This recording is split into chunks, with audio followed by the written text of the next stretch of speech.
Today, we are going back in time to an era when beauty quite literally required deadly sacrifices. The word crinoline comes from the French crin, horse, and linen, as the first crinolines were made from horsehair and linen to create a stiff and sturdy foundation for skirts. Crinolines were structured skirts worn under dresses to give them volume. The wider and fuller the skirt, the more attention the lady received. However, crinolines hid a real deadly danger. Huge crinolines made from highly flammable materials could easily catch fire. It wasn't uncommon for women to catch fire at balls or near fireplaces. A burning crinoline left women with no chance of escape. The fabric would ignite instantly, and the structure made it impossible to get out of the dress.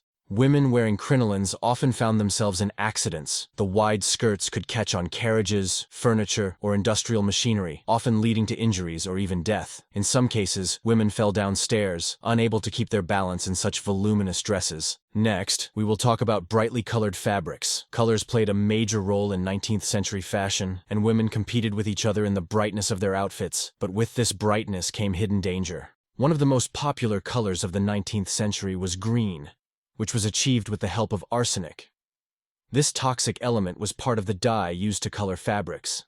Clothes dyed with toxic dyes not only looked bright and attractive, but were also deadly. When such fabrics came into contact with the skin, poisonous substances penetrated the body through the pores, causing poisoning. Symptoms included headaches, abdominal pain, fever, rashes, and even hair loss. Gradual poisoning could lead to serious illnesses that were not immediately associated with clothing. One of the brightest colors of the time, green, known as Paris green, contained arsenic. This pigment was not only used to dye fabrics but also for wallpaper, carpets, decorative fabrics, and even toys. Initially, it was considered innovative and fashionable, but it was later discovered that arsenic was released as toxic dust, slowly poisoning those in contact with it.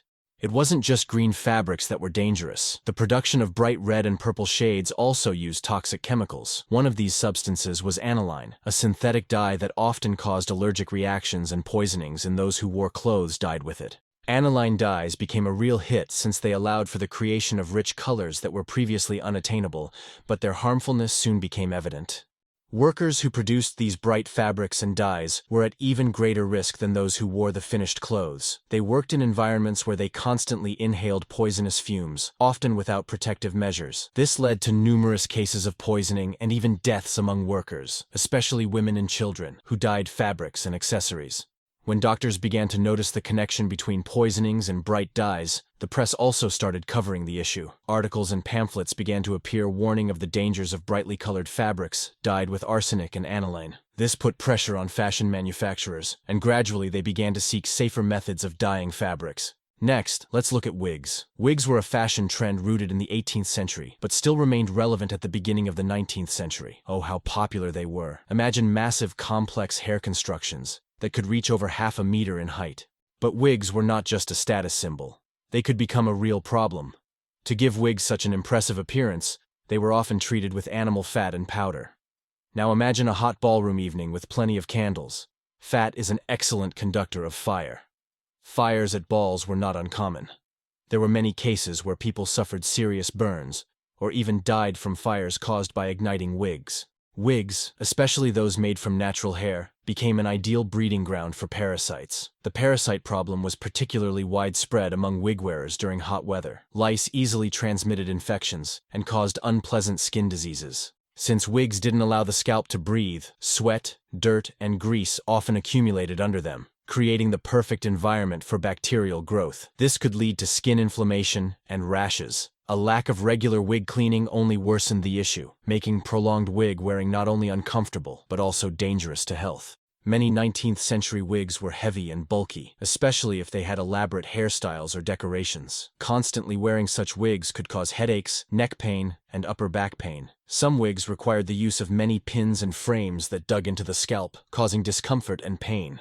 Now, let's move on to perhaps the most controversial element of 19th century fashion, the corset. Women of the time strove for an ideal of beauty that included a wasp waist. For this, corsets were used, rigid structures that constricted the ribcage and waist. Corsets were often laced so tightly that women couldn't breathe properly. This caused fainting, dizziness, and even damage to internal organs. Constant wearing of corsets could lead to rib deformities and displacement of internal organs.